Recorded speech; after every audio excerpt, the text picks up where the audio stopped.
All right, guys, this is a composite video that Christine asked me to post. Um, Let me just apologize in advance if you hear cracking in the background. I have an addiction to sunflower seeds, and my kids just came home from basketball practice, so it might get a little noisy.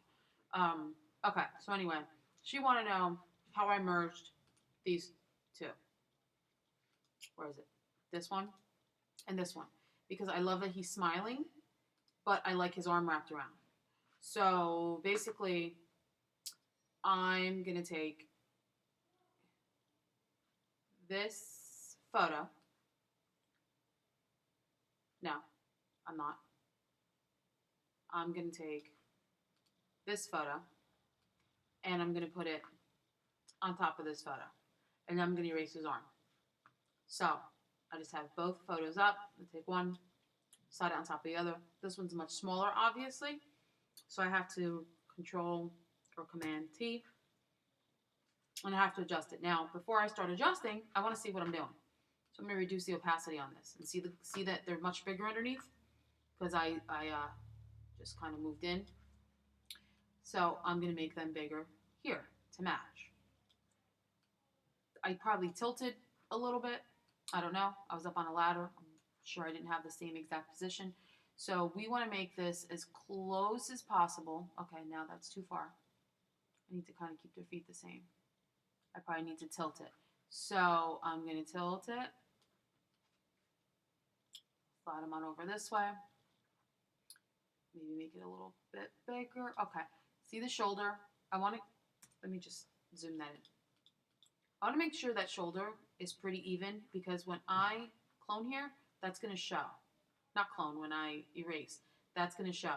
So we want to make sure this and this is, pretty even. Because see, this is what we're going to erase and this is what we're going to be left with. Hopefully, if I did this right? Yeah, I want this photo to be the photo on top. Okay. So let me just adjust a little bit more to get it as even as I can. Maybe I need to tilt a little more.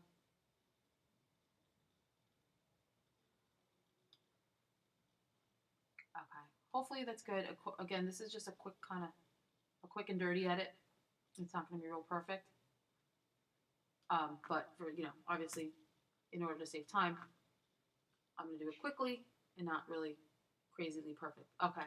So what I'm going to do is now this is the image I actually want to edit, not the one below. I don't want this one. I want this one. So I'm going to delete this arm. So now I'm going to get my eraser. Remember, this is a layer that's on top. And I'm just going to erase his arm. And then as I start erasing, the other hand is going to start emerging. See, there's that hand that's underneath. Now I'm going to zoom in and make sure I do this right.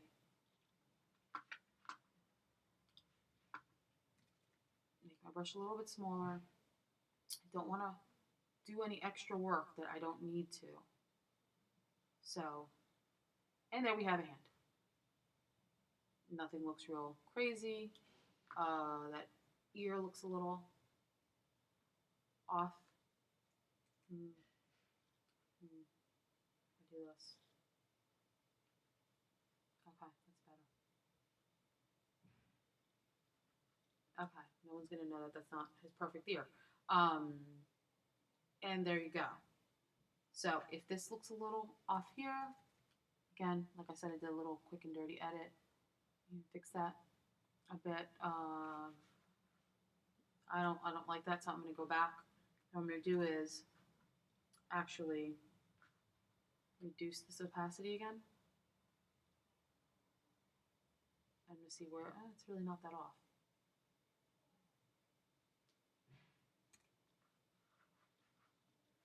I really wish this let me see the whole screen. It's really annoying me. I did something to my settings today, kind of messed things up. Okay, then I'm gonna leave it. But anyway, so you get the idea. We went from, let me just hold on to that. Again, I would perfect this. I know that there's like a little blur line there, so I would go in there and I would fix it. If I would zoom in really tight and take a look at the face, make sure there isn't any funky lines. But we went from not that. We went from this with the arm sticking out to this is the final image. Well, not the final image, obviously. Where is the final image? This is the final image. I made it black and white. I did my little smoothing of the background.